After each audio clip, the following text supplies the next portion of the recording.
Assalamualaikum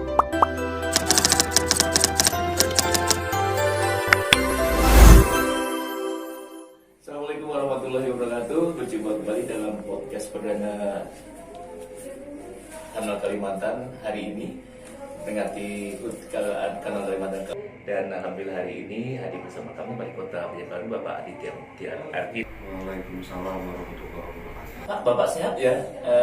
Sudah PCR? Sudah tes? Sudah vaksin? Sudah. Oke, kita bisa lepas anunya. Saya ini penyintas juga. Sesama penyintas. Ya, sudah lengkap lah. Topik hari ini adalah lelahkah Anda dan menghadapi COVID ini, terutama pemerintah Kota Banjarbaru yang sejak Pak Aditya dilantik itu langsung bertempur untuk menghadapi COVID. Sejauh ini seperti apa kondisinya terakhir? Kalau dibilang lelah dalam melayani masyarakat begitu, khususnya sebagai wali kota, tentunya kita tidak pernah boleh lelah. Ya. Jadi kami selalu berusaha dan selalu semangat begitu untuk melayani masyarakat, terutama berkaitan dengan COVID. Dan alhamdulillah apa yang kami kerjakan hari ini, dari waktu yang lalu, alhamdulillah hasilnya juga sudah mulai kelihatan. Jadi kami memiliki di Banjarbaru ini ada namanya Garda 5. Garda 5. Garda 5. Satu. Jadi bukan 5 seperti Pancasila. Satu. Oh, bukan. Jadi Garda 5 ini adalah gerakan peduli isolasi mandiri. Oh, artinya itu bukan kegiatan kita 1, 2, 3, 4, 5, tapi Ini nama suatu gerakan. Nama suatu gerakan. Gerakan peduli isolasi mandiri. peduli isolasi mandiri yang kemudian sebelumnya itu sudah digagas oleh sekelompok orang gitu ya, tapi sekarang ditangkap oleh pemerintah kota ya. Jadi terbentuknya Garda 5 ini, jadi pada saat itu kita baru diputuskan masuk level 4. Oke. Maka kami mengambil inisiatif begitu. Kami mengundang beberapa LSM, OKP, terus juga badan-badan amal yang ada di Kota Banjarbaru, termasuk para praktisi dari kesehatan dan lain-lain. Maka kita rapatkan dan tercetus di situ. Jadi kalau kita ingat pada saat banjir yang lalu, pada bulan Januari yang lalu, ini kan banyak tumbuh dapur-dapur umum. Dapur umum, gerakan-gerakan sosial. Gerakan sosial begitu. Nah, kami berpikir kok dulu banjir bisa, kok sekarang enggak. Dan pandemi ini harus kita bersama-sama menanganinya. Lebih pada banjir Tidak hanya pemerintah, tidak hanya organisasi atau KP, LSM, tetapi juga seluruh elemennya harus bekerja sama sehingga kita bisa menekan COVID-19 di Kota Banjarbaru. Kapan Pak Wali Kota menangkap bahwasanya sebenarnya masyarakat tidak peduli? Jadi kita melihat dari beberapa kegiatan begitu di Kota Banjarbaru. Kemarin kita pernah melaksanakan malam Salikuran pada saat bulan Ramadan begitu. Nah, di sana terlihat, jadi nilai-nilai gotong royong ini masih ada di Kota Banjarbaru. Yang sebelumnya kita menganggap bahwasanya nilai-nilai itu sudah mulai mudar, padahal sebenarnya tidak. Apalagi Banjarbaru ini kan dengan konsep kota. Ya. Nah, kota ini ya, seperti Pak Agus sampaikan, nilai-nilai seperti gotong royong itu biasanya sudah Terlupakan gitu ya. Bahkan kadang kita ditinggal misalnya di sini dengan tetangga mungkin nggak kenal gitu. Betul. Tes awalnya adalah satu komplek nggak kenal. Dan sekarang kan kemarin pada saat kita melaksanakan acara Salikuran, ternyata ramai masyarakat ini bekerja bakti, gotong royong, membangun di kampungnya, memasang lampu-lampu lampion dan lain-lain. Jadi kegiatan usaha bersama-sama. Terlihat. Oke, dari situ kemudian bentuk partisipasi masyarakat kepada pemerintah kota seperti apa? Apakah kemudian leadernya itu adalah pemerintah kota, kemudian dicoba beberapa leader di masyarakat sehingga digabungkan, atau bagaimana saja? Pada dasarnya memang seperti yang saya sampaikan, masyarakat kita ini jiwa sosialnya masih ada. Iya. Nah, sekarang dengan Garda 5 ini kita mengatur agar distribusi bantuan ini tidak hanya terfokus di satu titik. Oke. atau tidak hanya dibagi di satu titik, tapi kita bisa merata dan sesuai dengan kebutuhan begitu, atau tepat sasaran, yaitu warga yang sedang isoman. Nah, tujuannya adalah agar warga yang isoman ini yang pertama kita memastikan mereka tidak kemana-mana, tapi mereka kenyang. Nah, kebutuhannya terpenuhi. Nah, itu yang kita harapkan, dan alhamdulillah partisipasi masyarakat ini sangat aktif. Bahkan kita ada membantu, ada menyiapkan sembako, makanan dan lain-lain. Masih ada beberapa daerah yang menolak begitu.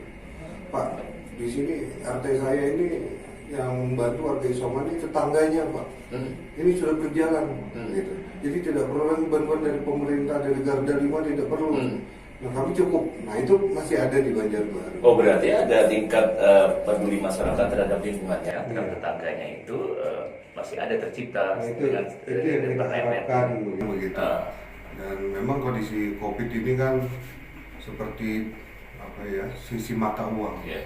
Jadi dua sisi yang berbeda.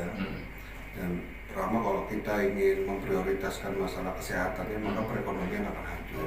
Nah, kalau kita mengutamakan ekonomi, maka sisi kesehatan akan hancur begitu. Oke, ketika pemerintah kota mengambil inisiasi masyarakat untuk kemudian ikut terlibat untuk menanggulangi pandemi, terutama pada pasar-pasar atau pada warga yang isoman, itu warga seperti apa dilibatkannya? Bentuk apakah dana atau makanan langsung jadi atau seperti itu? Bentuknya itu bermacam-macam. Ada yang memberikan dana ke kita, ada yang memberikan dalam bentuk sembako, vitamin dan lain-lain, buah-buahan gitu. Nah, ini bermacam-macam ya, kita kumpulkan, nanti kita atur pembagiannya, alhamdulillah semuanya bisa. Bentuk pemberitahuannya kepada masyarakat seperti apa yang dilakukan? Jadi kita melaksanakan medsos dan sebagainya.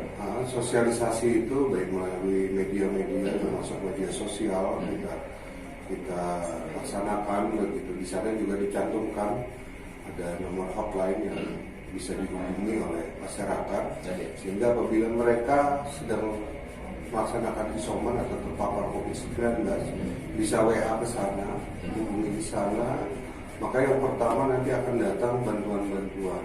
Oke, jadi yang isoman itu harus melaporkan diri pertama kali. Iya. Nah, jadi kita memberikan hotline di sana, mereka bisa WA, nanti ada balasan dari admin, tinggal isi formnya, alamat mana-mana, nah, terus kirim KTP, insya Allah nanti ada petugas datang dari kelurahan, Babinsa, Kamtibmas, dari Puskesmas, bantuan makanan siap saji, dan ada buah-buahan, vitamin, obat-obatan.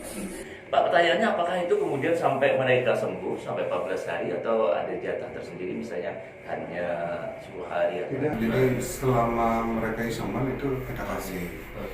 Cuman ya kita kalau sudah lewat 2 minggu kadang kita koordinasi dengan kawan-kawan di kesehatan.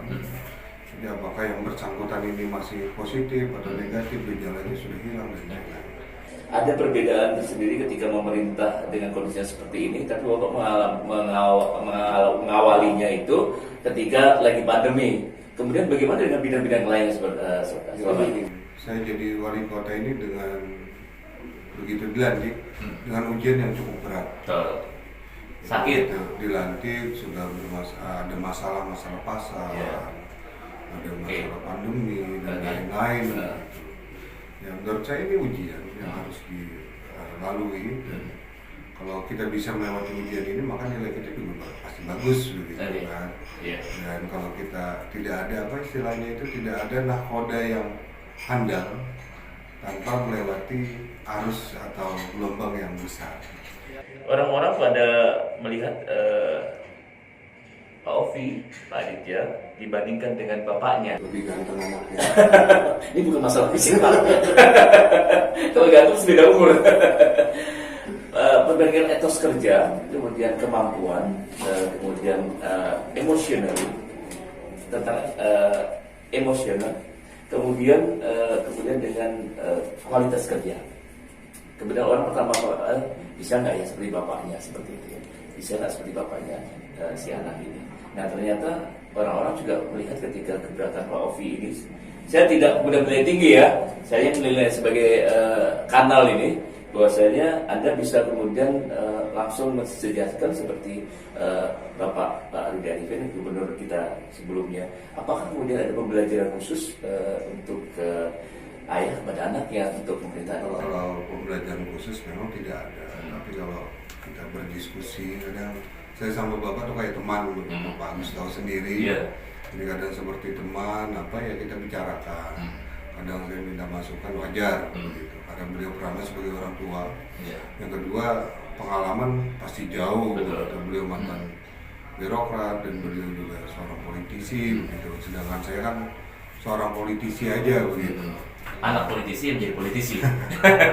Jadi politisi, dan yang jelas saya dengan bapak pasti berbeda. Oke. Saya jadi wali kota di tempat yang berbeda, dengan situasi kondisi yang berbeda. Beliau jadi bupati dan gubernur di situasi dan kondisi yang berbeda. Beliau jadi bupati dan gubernur itu bukan masa pandemi. Iya. Sedangkan saya di masa pandemi, Betul. gitu, masa yang cukup berat. Di mana dipertaruhkan jabatan seseorang, apakah dia berhasil atau tidak diukur dari kasus pandemi ini. Oke, dari pelajaran apa yang kemudian bisa diterapkan ketika dengan situasi yang beragam ini? Pelajaran dari seorang ayah. Pertama kita harus belajar sabar Oke. dalam memutuskan sesuatu, dan yang paling penting adalah ketelitian. Oke. Teliti serta mendengar dari segala sisi. Jadi jangan misalnya kita punya pikiran, oh ini harus A nih dalam hati kita. Tetapi Tahan pas sebenarnya ya. iya, kan belum tentu punya kita itu benar. Nah. Jadi kita harus juga mendengarkan dari Berapa sisi? berapa sisi, dari sisi lingkungan, teman-teman, terus keluarga, dan terutama kalau saya di pemerintah kota itu dari ASN, karena beliau ini lebih berpengalaman di pemerintah kota Banjarbaru. Oke, sejauh ini Anda lebih comfort seperti apa sih tipikal kepemimpinan demokratis, otoriter, atau 50-50 lah dalam Kalau saya kan bisa menilai, pihak kanal nih yang harusnya menilai. Saya nilai Anda terlalu demokrasi. Tapi yang jelas kami ya selalu mendengar gitu, dan selalu mengusahakan aspirasi masyarakat apa. Saya selalu mengutamakan aspirasi dari masyarakat. Nah, kecuali ada beberapa hal. Yang pertama misalnya bertentangan dengan peraturan, ya pasti saya tidak mungkin menjalankan tersebut. Yang kedua bertentangan dengan kemauan masyarakat, saya tidak mungkin melaksanakan ini. Jadi itu yang dua hal itu yang saya utamakan. Begitu. Baik, sepertinya pembicaraan kita sampai di sini Pak, karena mungkin Bapak ada rapat. Sudah 10 menit lebih Pak. Kalau di atas 15 menit kayaknya ada. Ada yang nelpon. Pak Aditya, terima kasih telah berada di sini. Saya mengambil kesimpulan bahwasanya Anda bekerja melibatkan masyarakat dalam kasus pandemi ini, dan mungkin itulah yang dikehendaki masyarakat, bahwasanya pandemi ini tidak bisa diurusi pemerintah saja. Kalau tanpa ada campur tangan masyarakat pun akan berani mau memberikan sesuatu kalau memang ada sesuatu lembaga atau pemerintah yang kemudian merangkulnya untuk sama-sama memberi bantuan kepada yang membutuhkan. Terima kasih. Yang jelas selamat hari jadi yang keempat untuk Kanal Kalimantan. Semoga menjadi media yang terdepan, tersukses. Baik, amin. Menjadi pusat informasi khususnya warga Banua. Baik, terima kasih Pak Wali Kota Banjarbaru. Sampai berjumpa kembali di podcast berikutnya, tetap di Kanal Kalimantan. Berita menentukan kita.